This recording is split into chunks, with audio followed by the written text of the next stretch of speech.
बना रहे हैं, इल्जाम लगा रहे हैं भारतीय जनता पार्टी के अध्यक्ष अमित शाह पर। आपकी अदालत में अगला आपकी अदालत में भारतीय जनता पार्टी के अध्यक्ष अमित शाह पर आरोप है कि आप जोड़ तोड़ की राजनीति कर रहे हैं। अमित जी, सब लोग कहते हैं कि अमित शाह का एक ही नारा है, दूसरी पार्टियां तोड़ो और अपनी में उनके नेता जोड़ो। खैर, मैंने तो नारा नहीं सुना, मगर आप कहते हैं तो मैं मान लेता हूँ। राजनीति के अंदर मैं सीधा सपाट काम करने वाला व्यक्ति हूँ।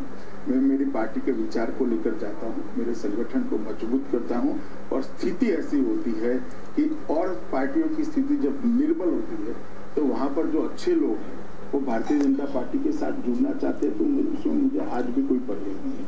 मैं ऑन द कॉन्ट्ररी आपकी अदालत में अपील करना चाहता हूँ कि जो लोग देश के विकास यज्ञ के अंदर अपना योगदान देना चाहते हैं, जो शुद्ध राजनीति में मानते हैं और जो देश के प्रधानमंत्री के नेतृत्व में विश्वास करते हैं, उन लोगों को मैं अपील करना चाहता हूं कि भारतीय जनता पार्टी के साथ जुड़े और देश के निर्माण में अपना सहयोग। आप तो यही पार्टियां तोड़ना शुरू कर दिया।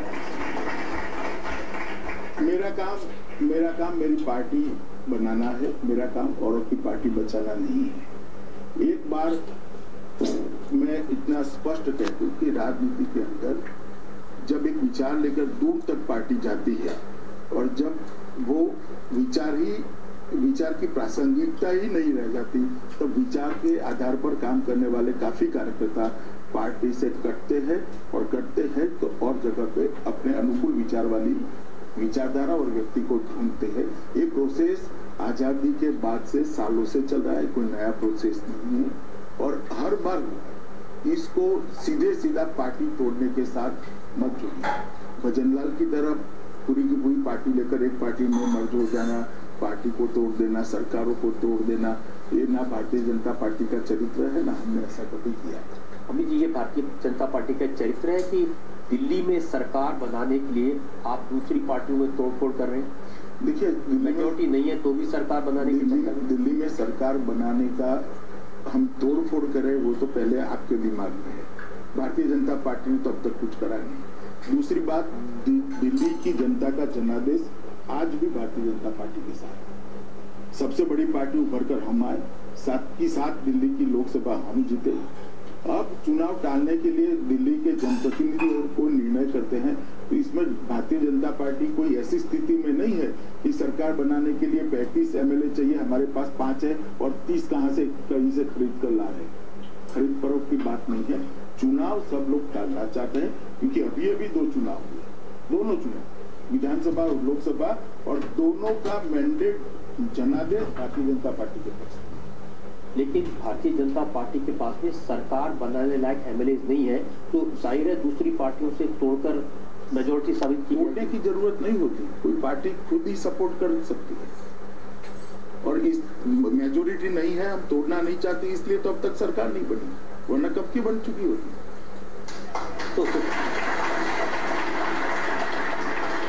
तो दिल्ली में तो 2 ही पार्टियां राइवल है, एक कांग्रेस पार्टी और एक आम आदमी पार्टी, तो कौन सी टूटेगी?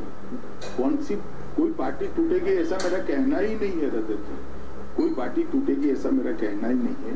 दिल्ली में भारतीय जनता पार्टी सबसे बड़ी पार्टी है, सरकार बनाने का हमारा अधिकार है। कोई हमें समर्थन करता है तो हम जरूर चाहेंगे कि चुनाव टल जाए, क्योंकि दोनों बार जब विधानसभा के चुनाव हुए तब भी, और उसके बाद में लोकसभा के चुनाव में तो पूर्णतया दिल्ली की जनता ने भारतीय जनता पार्टी के पक्ष में मैंडेट दिया है। भारतीय जनता पार्टी का अधिकार है सरकार बनाने का, अगर चुने हुए प्रतिनिधि उसका समर्थन करते हैं। इसका एक अर्थ ये लगाया जा रहा है कि भारतीय जनता पार्टी दिल्ली में चुनाव में जाने से डर रही है। देखिए रजत जी, आप अर्थ लगाते रहिए, निकालते रहिए। मैंने मेरी बात बड़ी स्पष्टता से की है कि 2 बार भारतीय जनता पार्टी के पक्ष में मैंडेट आया है, और कोई कंफ्यूज मैंडेट नहीं है, स्पष्ट मैंडेट है। लोकसभा के चुनाव में 7 की 7 सीटें भारतीय जनता पार्टी को दिल्ली की जनता ने दी है। उसके बाद अगर भारतीय जनता पार्टी को समर्थन मिलता है और सरकार बनाती है भारतीय जनता पार्टी, तो मैं इसमें कुछ नहीं देखता। मुझे इसलिए शक होता है, अमित शाह भारतीय जनता पार्टी के अध्यक्ष बनने के बाद जहां जाते हैं, हरियाणा में आप गए, तो वीरेंद्र सिंह टूट कर आ गए, हरियाणा की पार्टी के कांग्रेस के बहुत सारे नेता टूट कर आपकी पार्टी में आ गए। नहीं, इसके लिए दो कारण जिम्मेदार है। कोई अमित शाह या भारतीय जनता पार्टी प्रोएक्टिव नहीं है, वो नहीं है। एक तो देश की जनता ने जो जनादेश दिया है वो, और जिस तरह से हमारी सरकार चली है, ये दो कारण इसके लिए जिम्मेदार है। काफी बड़ी मात्रा में देश भर से राजनीतिक क्षेत्र में काम करने वाले अच्छे लोग भारतीय जनता पार्टी के साथ जुड़ना चाहते हैं, और मैं आज भी कोई कंफ्यूजन के बगैर कहता हूं, जो अच्छे लोग भारतीय जनता पार्टी के साथ जुड़ना चाहते हैं उनका मैं स्वागत करता हूं। ये क्यों होता है कि आप जहां जाते हैं, अब मुंबई में आप गए तो नेशनलिस्ट कांग्रेस पार्टी के लोग, कांग्रेस के लोग, बड़े बड़े नेता पार्टियां छोड़कर। दादा जी देखिए, मैं जब जाता हूं तब क्यों जोड़ते हैं उसमें आप मत पड़िए। आप एनसीपी और कांग्रेस के लोगों को पूछिए कि आपके नेता आपकी पार्टी छोड़कर क्यों जा रहे हैं। लेकिन ये क्या हुआ कि वो लोग जब तक कांग्रेस में है तब तक बुरे रहेंगे, और भारतीय जनता पार्टी में आ जाएंगे तो वो अच्छे हो जाएंगे। हमने कभी उनको बुरा नहीं कहा, कांग्रेस के शासन को बुरा कहा। मैंने कभी मेरे जीवन में किसी भी व्यक्ति को बुरा नहीं कहा। कांग्रेस ने जिस प्रकार की सरकार चलाई, जिस तरह से सरकार का कामकाज चला, वो ठीक नहीं था, देश की हित में नहीं था, और विशेषकर देश की सुरक्षा और सम्मान को बचाने के लिए नहीं।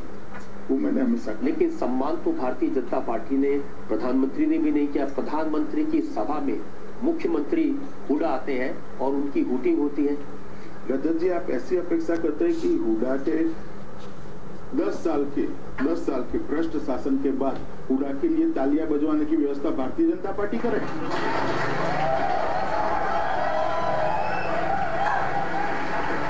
अरे भाई, भारतीय जनता पार्टी की सरकार का कार्यक्रम था, भारत सरकार का कार्यक्रम था। हमने उनको मंच दिया, काफी लोग सुनने के लिए आए। अब वो हुटिंग करते हैं तो मैं कैसे हाथ बांध सकता हूँ?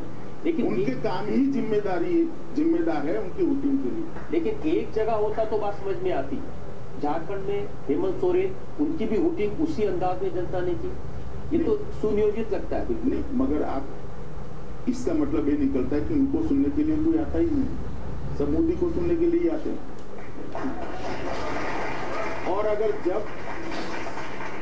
और सब लोग अगर मोदी जी को सुनने के लिए आते हैं तो परिणाम तो स्पष्ट है। आनंद शर्मा का बयान मैंने देखा, उन्होंने कहा भारतीय जनता पार्टी के लोग सुनियोजित तरीके से मुख्यमंत्रियों को बुलाकर उनका अपमान करते हैं जनता के सामने। देखिए, शर्मा जी के बयान पर मैं कोई टिप्पणी करना नहीं चाहता। मैं इतना ही कहता हूं कि हम सबको सम्मान देकर फेडरल स्ट्रक्चर की संघीय ढांचे की भावना का सम्मान कर मंच साझा करते हैं। इनके लिए ताली बजाने की व्यवस्था कम से कम भारतीय जनता पार्टी नहीं कर सकती।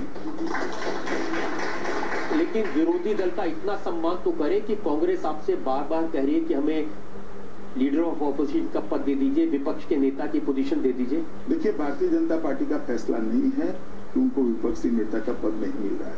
ये देश की जनता का फैसला है कि विपक्ष के नेता के लिए जितने सांसद उनको चाहिए थे वो देश की जनता ने चुनकर उनके नहीं भेजे सांसद।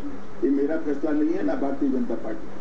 संविधानिक व्यवस्था जो बनी है कि 10% लोग चुनकर आने चाहिए। कांग्रेस को अगर देश की जनता इतना वोट नहीं दे सकती तो मैं क्या कर सकता हूँ?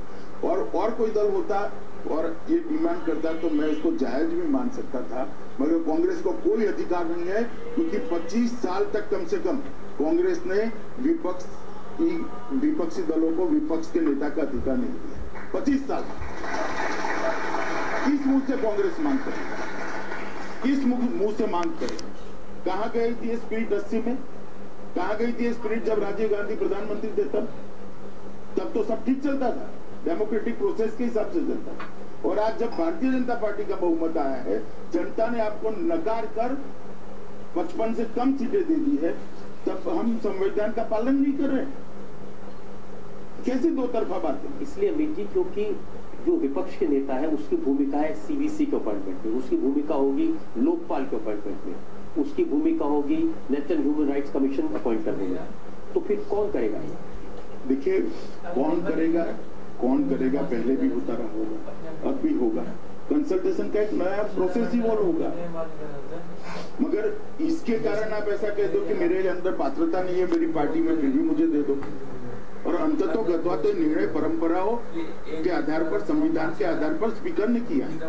मगर मैं मानता हूं कि कम से कम कांग्रेस पार्टी को यह मांग करने का अधिकार नहीं है, क्योंकि देश को उन्होंने 25 साल तक विपक्ष के नेता के पद से महरूम रखा। एक और ब्रेक के लिए मुझे रुकना है।